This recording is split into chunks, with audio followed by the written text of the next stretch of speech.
WWR stock analysis next week and onward. Is this a buy or not? Watch this 1 minute video till the end to find out. So we're gonna enter the last week of 2024 next week, and with Westwater Resource stock, I mean, it's interesting because the bias upcoming to this is just proper BS. Like, I don't like it.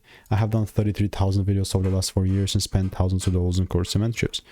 Other than that, like, I'm definitely seeing some movements up, but real shift will really count on the weekly chart here, like yet above like some dollar breaks. But it isn't like I'm not playing this small. It's definitely a fair play. Like, good job to WWR. I just don't like the previous data that I had, like from what I saw. The only thing that will make me buy this is like such a day trade, like such a fast opportunity if I was looking for a buy, and that would also be like a double break, and as long as the rules are met, then and only then I'll long. Everything else other than that will be noise. So what I'll keep doing is I'll just keep waiting. And if you want to make more money trading in a simple LA way, click the first link in the description. It's a free newsletter.